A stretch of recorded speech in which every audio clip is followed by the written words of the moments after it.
जिस प्रकार दूसरे धर्मों के लोगों में एकता है, उसी प्रकार हमारे सनातनियों में क्यों नहीं, और इसके लिए हम क्या कर सकते हैं? कृष्णाय वासुदेवाय हरये परमात्मने प्रणतः क्लेशनाशाय गोविंदाय नमो नमः। धर्म एक ही है, बाकी पंथ है। आदि गुरु जब शंकराचार्य पद्धति में हम कहते हैं धर्म की जय हो, अधर्म का नाश हो। हमने ये नहीं कहा कि इस धर्म की जय हो, हमने सिर्फ कहा धर्म की जय हो। तो धर्म एक ही है, उसे सनातन कहते हैं। दूसरी बात, आपने पूछा है कि एकता क्यों नहीं है, घरों में एकता क्यों नहीं होती, क्या कारण होता है? दो भाइयों के बीच एकता क्यों नहीं होती? पड़ोसियों के बीच एकता क्यों नहीं होती? दो गांवों के बीच में एकता नहीं होती? दो राज्यों के बीच में भी एकता नहीं होती? देशों के बीच में भी नहीं होती? क्यों? इसके 6 ही कारण हैं। काम, क्रोध, मद, मोह, लोभ, मात्सर्य। लोभ आता है तो परिवार टूट जाते हैं, क्रोध में भी रिश्ते टूट जाते हैं, अहंकार में भी संबंध का नाश होता है, ईर्ष्या अर्थात जलन, उसमें भी संबंध टूट जाते हैं। तो साधारण सा कारण तो यही है कि यहाँ भी लोभ होगा, क्रोध होंगे, मोह होगा, ईर्ष्या होगी, अहंकार होगा। इसके कारण एकता नहीं होती है। धर्म का अर्थ होता है कि इन सबसे ऊपर उठना। काम, क्रोध, मद, मोह, लोभ, मात्सर्य ये मिटते नहीं हैं। आदमी मिट जाता है पर क्रोध नहीं मिटता। आदमी मिट जाता है पर लोभ नहीं मिटता। आदमी मिट जाता है पर ईर्ष्या नहीं मिटती। आदमी मिट जाता है पर उसके अहंकार नहीं मिटते। मिट नहीं सकते पर इनको एडजस्ट कर सकते हैं टुवर्ड्स ट्रूथ, गॉड, भगवान की तरफ, सत्य की तरफ, न्याय की तरफ इसे एडजस्ट कर सकते हैं। जैसे कभी कभी लोग कहते हैं कि क्रोध बुरी चीज है, पर अगर आप अपने धर्म शास्त्रों को पढ़ेंगे तो आपको एक ऐसा ऋषि, मुनि और संत नहीं मिलेंगे जो क्रोध नहीं करते थे। दुर्वासा तो क्रोध के लिए ही जाने जाते थे, फट से एकदम ऐसे खड़े हो जाते थे 10 सेकेंड में। विश्वामित्र जो भगवान राम के गुरु भी हैं, उन्हें भी तो क्रोध आया था राक्षसों के ऊपर। तभी तो राम लक्ष्मण को ले गए थे ताड़का, सुबाहु और मारीच का वध करने के लिए। तो क्रोध तो उन्हें भी है। भगवान राम को भी तो क्रोध आया। समुद्र से विनय किया, जब नहीं सुने तो विनय न मानत जलधि जल। खड़े हो गए राम जी कि अब मैं सुखा दूंगा तुमको। क्रोध धर्म के लिए हो तो यह सनातन है, यह सत्य है, यह सत्कर्म है। पर क्रोध अपने क्षुद्र लाभ के लिए और लोभ के लिए हो तो यह अधर्म है। पाप और पुण्य इसी भाग में बटे हैं। What's your process, it's not important. What's your motive, it's more important. ज़्यादा इम्पॉर्टेंट क्या है पता है? आपका मोटिव क्या है, उद्देश्य क्या है।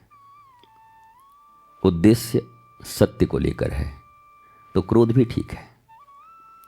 माँ अपने बेटे को क्रोध में 4 थप्पड़ मारती है, उसका उद्देश्य क्या है? गलत रास्ते पे न जाए। तो अब तो समझ गए होंगे कि एकता क्यों नहीं है। कि मैं भी बाकी लोगों की तरह भाषण दूं कि नहीं नहीं एक करेंगे, जिंदाबाद करेंगे, एक मंच पर आएंगे। It's quite impossible. ये तभी होगा जब हम अपनी इन 6 वृत्तियों को एडजस्ट करेंगे अकॉर्डिंग टू आध्यात्म स्पिरिचुअलिटी। सत्य के अनुसार इसको एडजस्ट करेंगे धीरे धीरे तो एकता हो जाएगी। कौन करता है नहीं करता है इससे क्या लेना, हम प्रारंभ करते हैं। मेरा बस सिर्फ मेरे ऊपर है तो अपने ऊपर ही काम करते हैं ना। अपना मन भी अपने नियंत्रण में नहीं है और हम दुनिया को नियंत्रित करने चलते हैं। गुरुजी हमारा बेटा हमारा ठीक हो जाए, हमारा बात नहीं सुनता, बेटी नहीं सुनती, भाई नहीं सुनता, कोई नहीं सुनेगा। पहले तुम अपने मन को सुना लो। जिस दिन तुमने अपने मन को जीत लिया उस दिन कौन तुम्हारा सुनता है और नहीं सुनता है इससे भी तुम्हें फर्क नहीं पड़ेगा, क्योंकि तुम सत्य के मार्ग पर चलोगे और उसके फल से आनंदित रहोगे। गुरुदेव सौम्या सिंह जी हैं दिल्ली से। आपका प्रश्न है, अगर बेटियां कमाती हैं और माता पिता पे खर्च करती हैं या करना चाहती हैं तो लोग ताना मारते हैं या मित्र कहते हैं कि कुछ ही समय तक कर पाओगे, ऐसे समय में हम उन्हें क्या उत्तर दें? आत्मा की दृष्टि से जेंडर का भेद नहीं है। लिंग, कौन स्त्री कौन पुरुष, कौन लड़का कौन लड़की, सब में एक ही आत्मा है और एक ही माँ बाप से जन्म लिए, चाहे वो बेटी हो चाहे बेटा हो, बात तो बराबर ही है, उन्हीं के अंश हैं। तो बेटी क्यों नहीं सेवा कर सकती, बेटी क्यों नहीं खर्च कर सकती? और कुछ ही समय कर पाओगी वो इसलिए कहते होंगे कि शायद विवाह होके चली जाए, तो बेटे के लिए भी तो ही बात है। बहू आ जाएगी तो कहाँ उतना खर्च कर पाता है फिर माँ बाप के ऊपर, उसको भी तो बहू पे खर्च करना ही होता है। तो ये सिर्फ बेटियों को क्यों कहा जाता है? ये मानवीय वृत्ति है, प्रवृत्ति है। समयानुकूल बेटी के भीतर भी उतना ही प्रेम होता है और बेटे के भीतर भी उतना ही प्रेम होता है। तो मुझे लगता है बिटिया, फ्यूचर में क्या होगा कुछ पता नहीं। Past is history, future is mystery. Present में सब ठीक हो वो करना है। दूसरा, ताने मारने की बात है तो कुछ तो लोग कहेंगे, लोगों का काम है कहना। छोड़ो बेकार की बातों में, कहीं बीत न जाए ये प्रेजेंट की माँ बाप के ऊपर खर्च करने की रहना।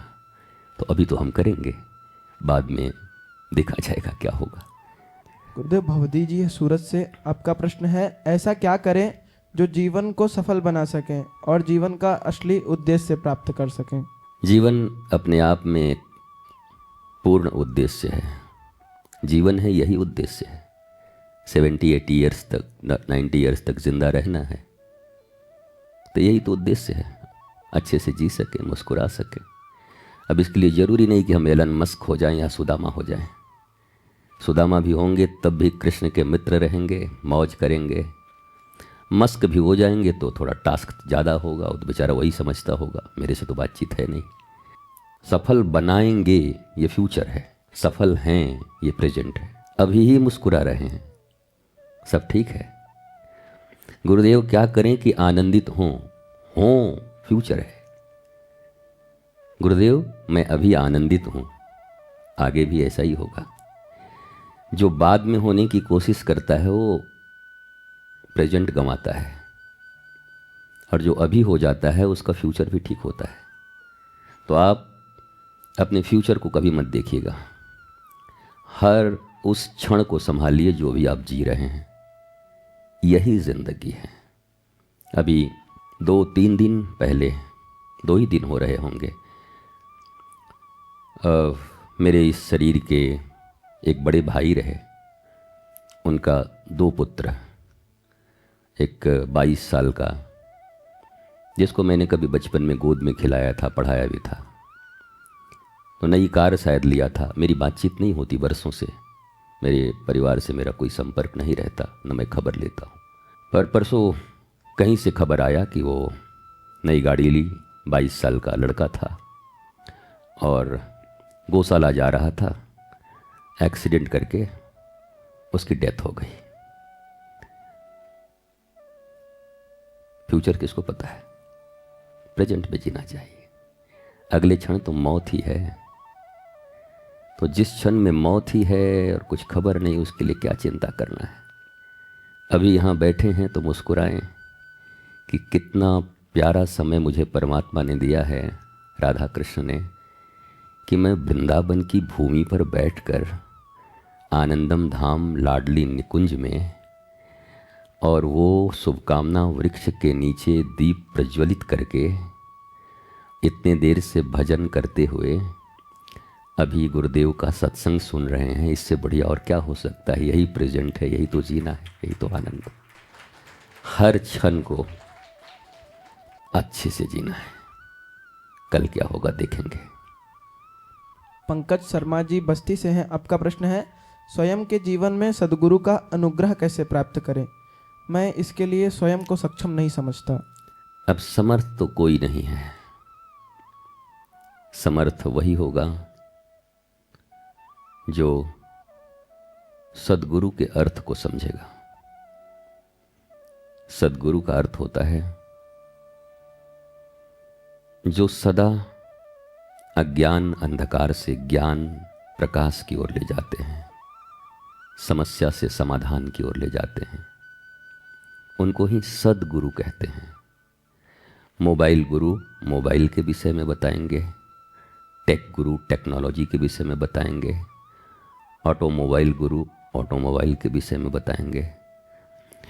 सद्गुरु मतलब सद मतलब ट्रूथ, सत्य। सत्य ही शिव है, शिव ही सत्य है। सत्यम शिवम सुंदरम। तो जो इनके विषय में हमें बताएं और इनसे जोड़ें, वही सद्गुरु हैं। मुझे लगता है कि उनका अनुग्रह आप संकल्प भर कीजिए कि मुझे आनंदित रहना है, तो सद्गुरु का निर्वाह आपसे हो जाएगा। अब आपने संकल्प कर लिया है कि डिप्रेशन में रहना है, तो सद्गुरु तो नहीं रहेगा आपके साथ। सद्गुरु जो आनंद चाहते हैं उन्हीं के साथ रहते हैं। जिन्होंने खुद ही चुनाव कर लिया है उनके साथ नहीं रहते। आपके ऊपर अनुग्रह होगा उनका। आप कृपा को महसूस करो। वो कृपा करते हैं, वो सदा तुम्हारे साथ हैं, लेकिन तुम अनुभव नहीं कर पाते।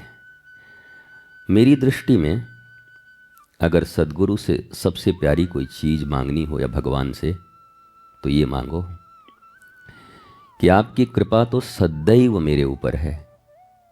बस एक कृपा कर दो कि मैं आपकी कृपा को समझ सकूं।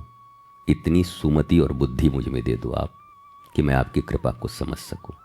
समझते नहीं। उनकी कृपा को भी तुम जहर समझ सकते हो, उनकी कृपा को भी तुम विरोध समझ सकते हो। इसलिए उनकी कृपा समझ में आए, इतनी ही प्रार्थना करना गुरु से, और वो सदा तुम्हारे साथ हैं।